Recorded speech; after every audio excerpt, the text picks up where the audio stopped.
Firstly regular रूप से पैसा कमाना और उसे बैंक या कैश में रखे रखना। दूसरा, पैसा कमाना और उसे इन्वेस्ट कर देना। ये दो अलग अलग व्यक्तियों की कहानी है। यहाँ पहला व्यक्ति दूसरे व्यक्ति से इतना पीछे रह जाएगा जो उसकी कल्पना से भी परे होगा। आखिर उस व्यक्ति ने ऐसा क्या किया जो पहले वाले व्यक्ति ने नहीं किया। दोस्तों, आज हम इन्वेस्टमेंट के बारे में ही बात करेंगे, जिसमें शामिल होगा इन्वेस्टमेंट क्या होता है, इन्वेस्टमेंट क्यों इम्पोर्टेंट है, इन्वेस्ट करने के क्या क्या ऑप्शन मौजूद है और इन्वेस्ट करने से पहले किन बातों का ध्यान रखना आवश्यक है। तो नमस्कार दोस्तों, स्वागत है आपका पूंजी गाइड यूट्यूब चैनल पर। दोस्तों, ऐसी फाइनेंस रिलेटेड वीडियोस प्राप्त करने के लिए आप इस चैनल को सब्सक्राइब भी कर सकते हैं। What is investment? आसान भाषा में इन्वेस्टमेंट का मतलब होता है अपने पैसों को ऐसी जगह डालना जो आपको भविष्य में कुछ रिटर्न कमा कर दे। इन्वेस्टमेंट को आप अपनी एक एसेट भी मान सकते हैं जो आपके पैसों को ग्रो करने का काम करती है। मान लेते हैं कि आज आपके पास 100 रुपये पड़े हैं और आप इन्हें कहीं इन्वेस्ट कर देते हैं। इन्वेस्टमेंट की वजह से 5 वर्ष बाद में ये पैसे 150 रुपये बन जाते हैं। इस प्रकार आपने अपने लिए 100 रुपये को काम पर लगाया, जिसने आपको अतिरिक्त 50 रुपये बना कर दिए। इस प्रकार इन्वेस्टमेंट का अर्थ हुआ पैसे से पैसा कमाना। एक इन्वेस्टमेंट एक ऐसी एसेट होता है जिसे आप आज की डेट में पैसा खर्च करके बनाते हैं। इसी इन्वेस्टमेंट के माध्यम से आप भविष्य में कैपिटल एप्रिसिएशन और इनकम प्राप्त करते हैं। अब बात आती है आखिर इन्वेस्टमेंट क्यों करें। इसे एक उदाहरण की सहायता से समझते हैं। मान लेते हैं कि एक आप हैं और आपकी एक दोस्त है। आपकी मंथली इनकम 20,000 रुपये पर मंथ है, जबकि आपके दोस्त की 30,000 रुपये पर मंथ।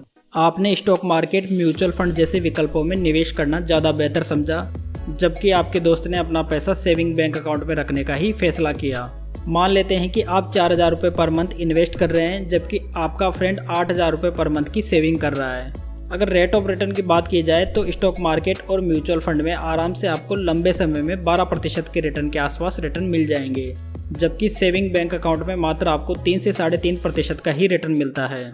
इस प्रकार 20 वर्ष के बाद में आपका टोटल इन्वेस्टमेंट हुआ 9.60 लाख रुपए, जबकि आपके दोस्त की टोटल सेविंग हुई 19.20 लाख रुपए।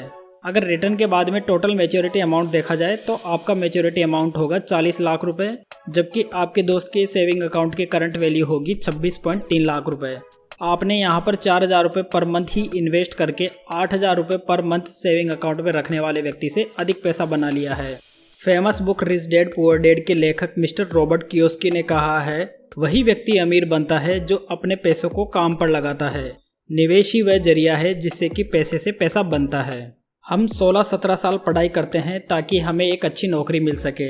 मान लेते हैं कि हमको एक अच्छी नौकरी मिल भी गई, लेकिन हमारी शिक्षा में हमें कभी यह नहीं सिखाया जाता कि हम कमाए हुए पैसों को कैसे मैनेज करें और इसे इन्वेस्ट कैसे करें। Why investment is important. इसका पहला पॉइंट है वेल्थ निर्माण में सहायक। अगर आप अपनी पहली कमाई के साथ ही या स्टूडेंट लाइफ के साथ ही अपना इन्वेस्टमेंट शुरू कर देते हैं तो आप 20 से 25 सालों में अच्छी खासी संपत्ति का निर्माण कर सकते हैं। उदाहरण के लिए, अगर आप 25 वर्ष की आयु में 2,000 रुपये पर मंथ इन्वेस्टमेंट शुरू करते हैं और उसे प्रत्येक वर्ष मात्र 100 रुपये से भी बढ़ाते जाते हैं तो 50 वर्ष की उम्र में आपके पास में लगभग 50 लाख रुपए हो जाएंगे। एसेट का निर्माण। सही तरीके से मैनेज्ड इन्वेस्टमेंट से आपको कुछ समय बाद में अपने निवेश से इतनी आय होने लग जाती है कि आपको कोई नौकरी या व्यवसाय करने की भी जरूरत नहीं होती। कंपाउंडिंग के कारण आपके निवेश और रिटर्न दोनों पर इनकम बनना शुरू हो जाती है। निवेश आपके लिए एक ऐसी एसेट बन जाता है जो आपके लिए 24 घंटे कार्य करता है। इन्वेस्टमेंट मुद्रास्फीति से बचाता है। अगर आप अपने बचत किए हुए पैसों को बैंक या कैश में रखते हैं तो आपका पैसा रखे रखे कम हो जाता है। मान लेते हैं कि कोई वस्तु आपको आज 100 रुपये में मिल रही है। अगर ये वस्तु साल भर बाद में 110 रुपये की हो गई तो क्या आपके बैंक में पड़े पैसे जो ब्याज से बढ़कर 103 रुपये हो गए या नकद में पड़े हुए 100 रुपये इस वस्तु को खरीद पाएंगे? इसे खरीदने के लिए आपको 10 रुपये अतिरिक्त मिलाने होंगे। इसे ही मुद्रास्फीति कहा जाता है।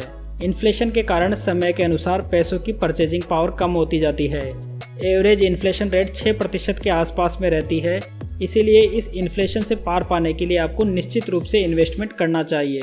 इन्वेस्टमेंट से बेनिफिट कैसे प्राप्त होता है? मुख्यतः 4 प्रकार से आपको इन्वेस्टमेंट से प्रॉफिट हो सकता है। पहला है कैपिटल एप्रिसिएशन। अगर आप स्टॉक्स या म्यूचुअल फंड खरीदते हैं और इन फ्यूचर उनकी अगर वैल्यू बढ़ती है तो आपको कैपिटल गेन प्राप्त होता है। अगर आप किसी कंपनी के शेयर्स होल्ड करते हैं और वो कंपनी आपको डिविडेंड देती है तो इससे आपको डिविडेंड की इनकम भी प्राप्त होती है। अगर आपने पीपीएफ, सुकन्या समृद्धि योजना, या अटल पेंशन योजना जैसी स्कीम्स में निवेश किया है तो यहाँ पर आपको इंटरेस्ट इनकम प्राप्त होती है। इसके अतिरिक्त अगर आपने रियल एस्टेट में इन्वेस्टमेंट किया है और उन्हें आप किराए पे चलाते हैं तो इससे आपको रेंट इनकम भी प्राप्त होती है। इन्वेस्टमेंट का महत्व समझने के बाद में अब बात आती है कि आखिर इन्वेस्टमेंट कहाँ किया जाए। सबसे पहला ऑप्शन है स्टॉक मार्केट। शेयर मार्केट निवेश करने का सबसे बढ़िया तरीका माना जाता है, बशर्ते आपको अच्छी जानकारी हो कि अच्छे शेयर कैसे चुने जाते हैं।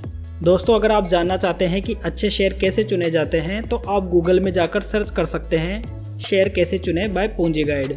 विश्व के महानतम निवेशक वॉरेन बफे, राकेश झुंझुनवाला आदि ऐसे व्यक्ति हैं जो शेयर मार्केट से ही अमीर बने हैं।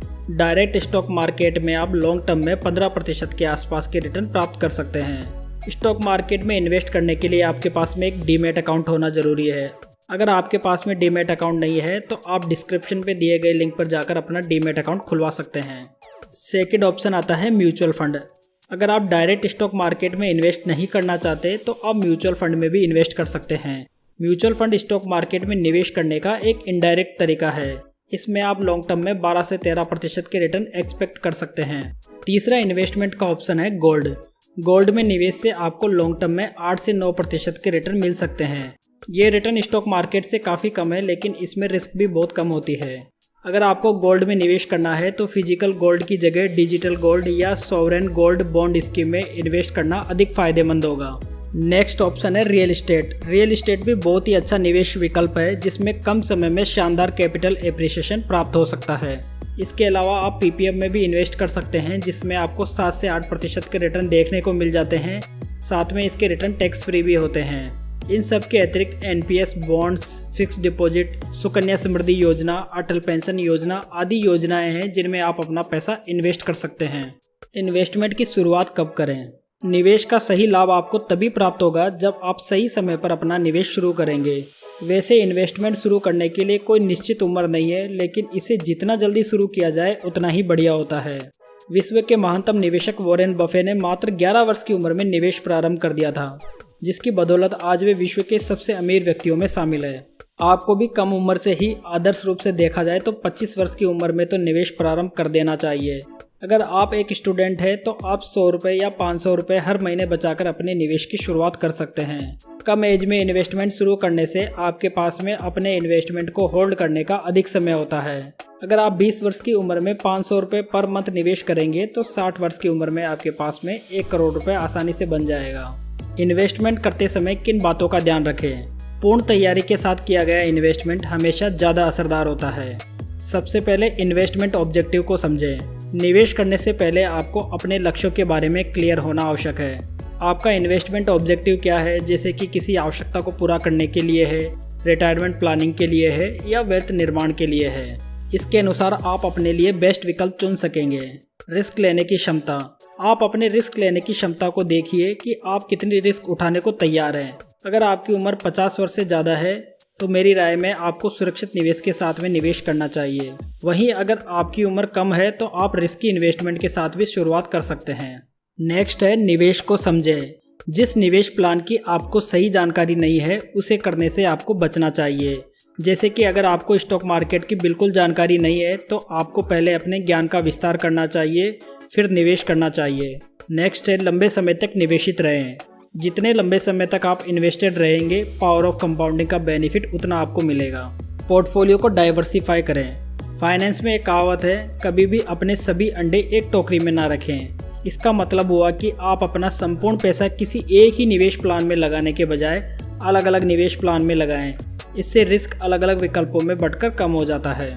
दोस्तों, इस वीडियो को देखकर अगर आप अपने इन्वेस्टमेंट की शुरुआत करते हैं तो इससे बढ़कर मेरे लिए कुछ नहीं होगा।